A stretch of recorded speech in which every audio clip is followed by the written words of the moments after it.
Баршаңызға сәлем достар, қайырлы күн. Менің каналыма қош келдіңіздер. Сіздермен бүгін дәл осындай өте жұмсақ болып шығатын пельмен бауырсақтың рецептімен бөліскім келеді. Ең алдымен шыңғылдау ыдысымызды аламыз және картошкамызды майдалап турап пісіріп аламыз. Сонда біз қамырымызды дайындап болам дегенше картошкамыз да пісіп дайын болып қалады.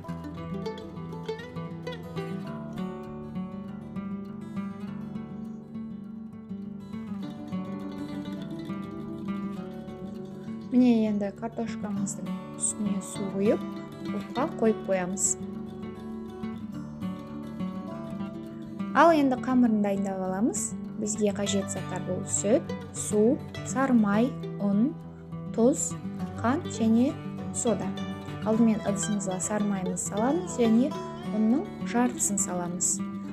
Және тұзымызды саламыз және бір ас қасық қант салып, жақсылап араластырып аламыз.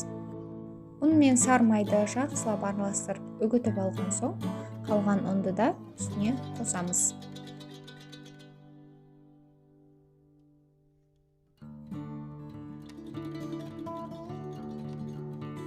Ал енді суымызды құямыз және сүтімізді құйып аламыз. Енді ас содасын немесе разрыхлителді қосып қамыр илейміз. Қамырымыз жұмсақ болу керек, бірақ қолға жабыспау керек. Міне қамырымыз дайын болды. Енді 5-10 минутқа тындырып қоямыз. 10 минуттан соң қамырымызды алып жасап аламыз. Қамырымызды екіге бөліп аламыз. Енді бір қалыпқа енгенше жақсылап илеп тындырып қоямыз.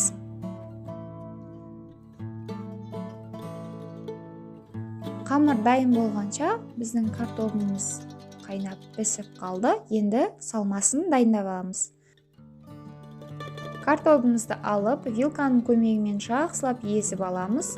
Ешқандай түйіршік қалмағанша жақсылап еземіз. Сосын дәміне қарай тұз, қара бұрыш салып араластырамыз.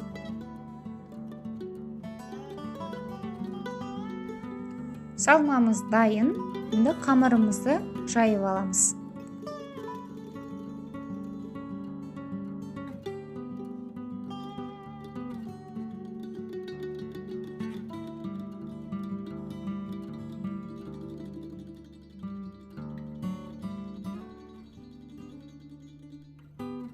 Қамырды өте жұқа немесе қалың қылып жібермеңіздер.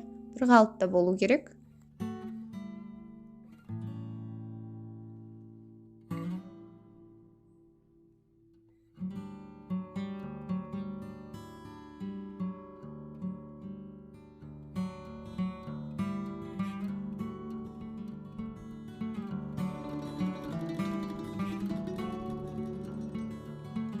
Қамырды осылай бөліктерге бөліп аламыз және қамырдың қалыңдығын видеода көрсеткенмін. Дәл осылай жасасаңыз болады.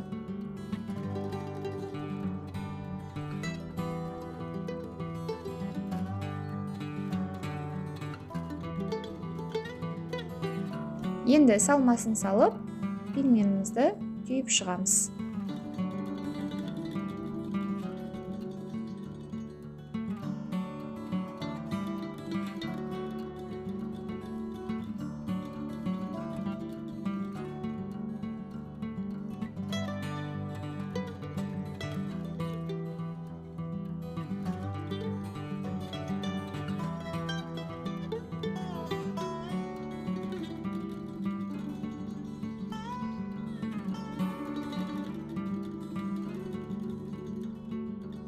Пельмен бауырсағымызды қызып тұрған майда пісіріп аламыз және майымыздың көлемі көп болу керек.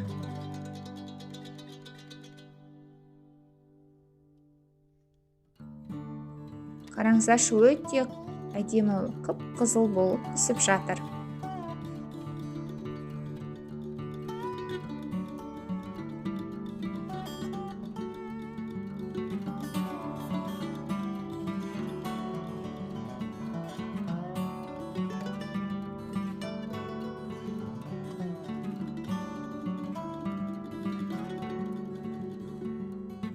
Пельмен бауырсағымыз дайын болды.